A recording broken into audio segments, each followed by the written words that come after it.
Hey guys, it's Hannah. Hey, it's Shiloh. Camila. Welcome back to Mics.and.Mischief, where we will dive into questions and topics that are important to Gen Z. Each week, we will bring you fresh insights, intriguing concepts, and thought-provoking questions. So grab your headphones, get comfy, and let's get into it.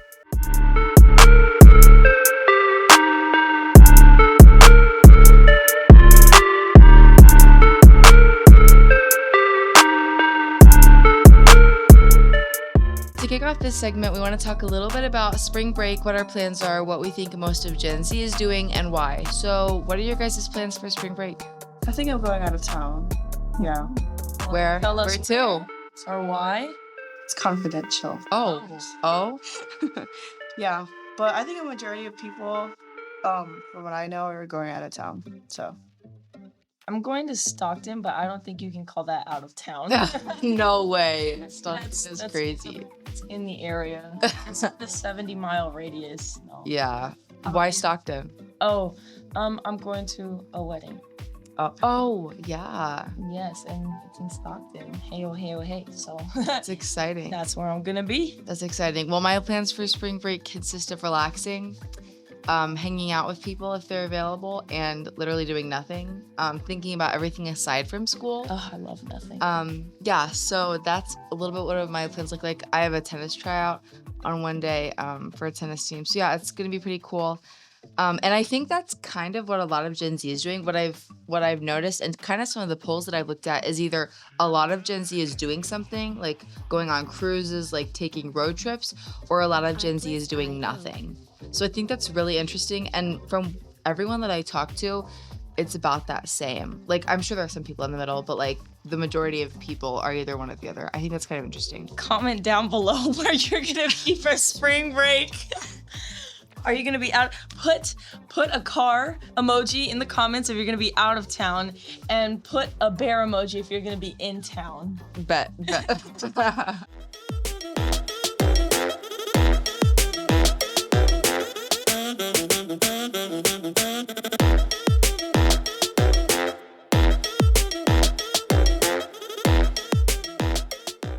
For this topic, we want to talk about with how much AI is growing, what that looks like for Gen Z jobs, or what that looks like for future jobs of America and other countries. So what do you guys think? How is AI affecting the workforce? I feel like a lot of people now rely on AI, but I don't know about the workforce, but especially with school, a lot of people kind of use AI, to give them an outline of their essay, help them come up with topics.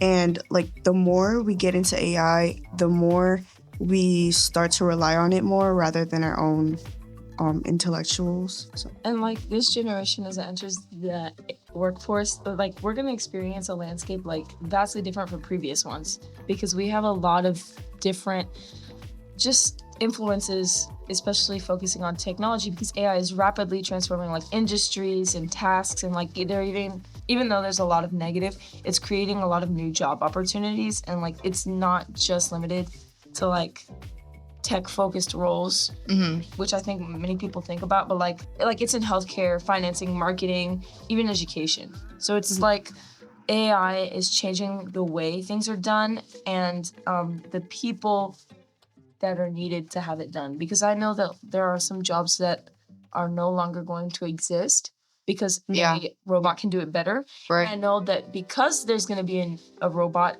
there needs to be somebody working the robot. So you see, even though it's taking some forms of jobs, it's still creating new ones. I agree with that, but isn't that kind of counterproductive? Because if the point of AI is to help humanity do things better, then why would we have a human navigating the AI if the AI can just do it better than a human, if that makes sense? Well, I personally think it's like, for example, in medicine, they're having machines fill in capsules for medicine because it can be more accurately done, the dosage.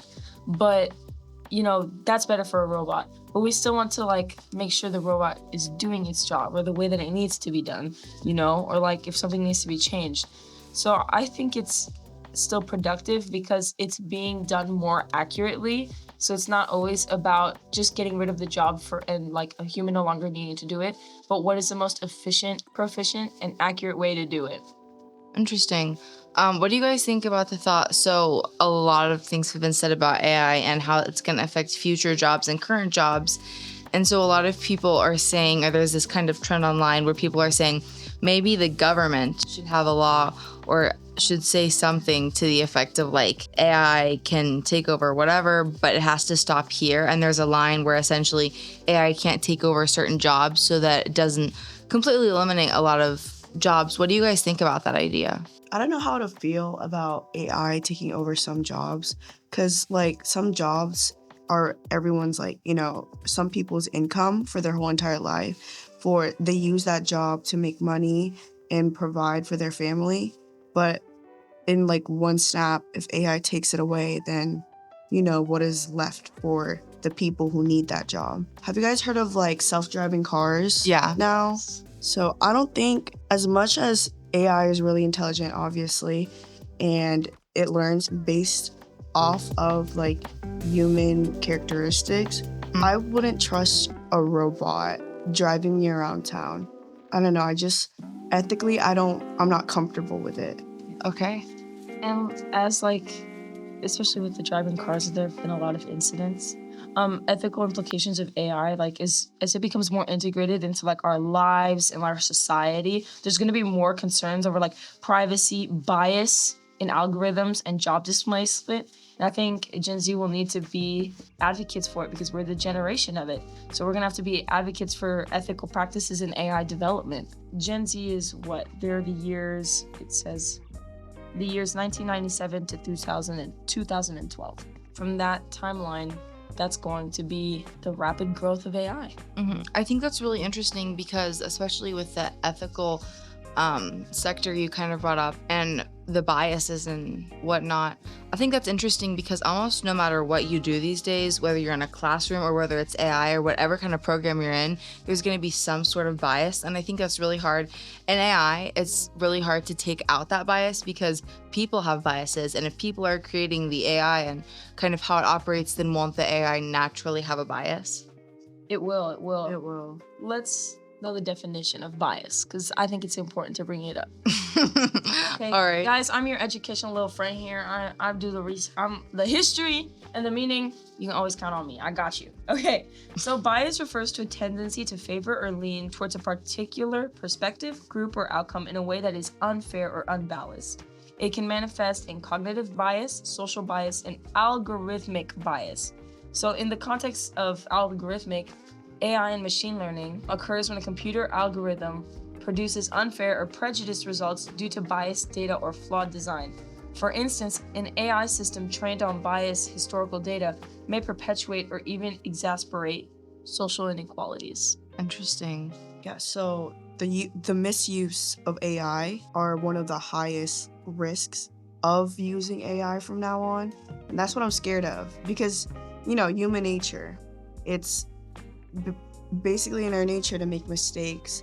And if just one single individual does something with AI and it affects everyone's future, it could drastically change everyone's routines and how the life is right now. I also want to get in touch with ethical use in warfare.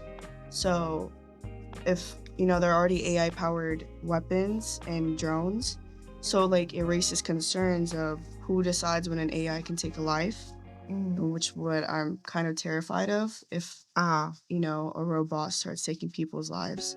Yeah. I think though, like for warfare, I think that's a great idea. Like I think that's actually really smart because then we can have an AI robot or whatever it is on the field, you know, defending whatever instead of an actual person. Right. And I think that's actually a great idea. And yeah, there will be some issues. I also think that's important to remember that, like, as humans, we are still suffering the consequences of our own mistakes of human beings. So if we're still suffering the consequences of what we did to ourselves, how are we going to evolve? How are we going to progress with a mistake of an entity, of like a being, in a sense, that we made? I think I'm confused about what you're referencing by mistakes. Like wars that shouldn't have been happening, you know, that were based on bias or prejudice. Like what comes to mind is Nagasaki, exactly, but Nagasaki and Hiroshima. There are still many people suffering that consequences, and not just people, but the environment, also climate change and global warming. So like all these things that were caused by humans we're suffering from, what are we going to be able to do?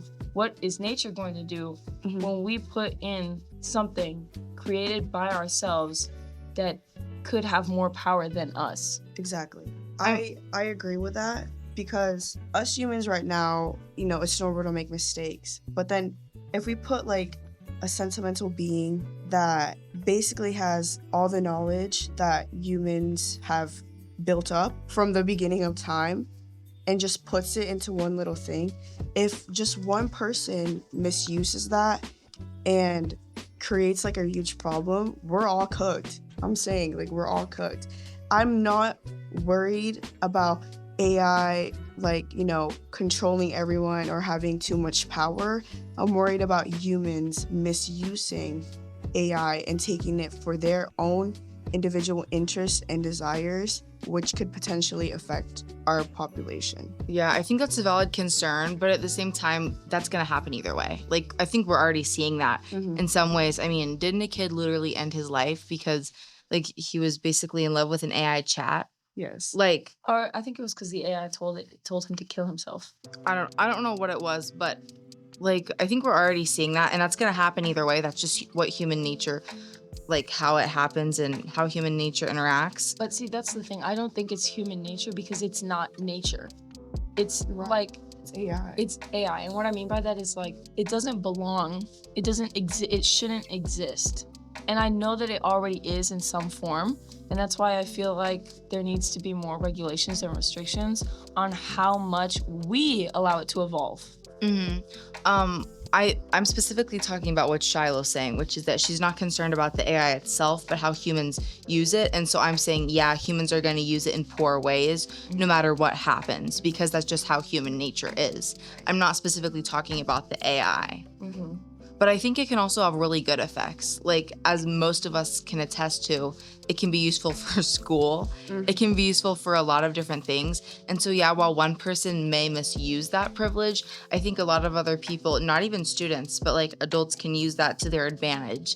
And actually, it can be a major help. But it's at the end of the day all about how you choose to use it. And yeah, some people are going to misuse it, but others, it could be a great advantage. And I agree. So I think personally what I'm saying is I would rather not have the advantage than let it be a weapon for somebody else. Right. I'd rather it not exist at all and I not get the benefits of it than the chance that somebody with malintent uses it. Well, since AI already exists now, I think society just needs to learn how to balance innovation with responsibility. Because if we keep making more advanced technology and advancing all of our, techs, I'm just scared for the people who want to use it with bad intentions. But I do think that AI is good. It's just people aren't. I definitely agree. And it's just, it can be good and it can be bad. So it's being able to learn responsibility, especially as humans.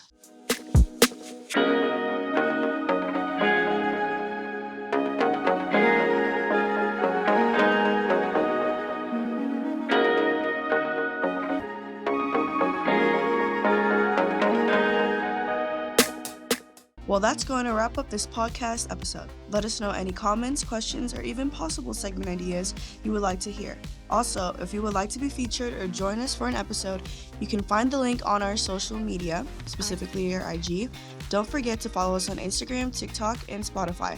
Until our next episode, keep exploring, stay curious, and thanks for being a part of the Mics.and.Mischief community. See you next time.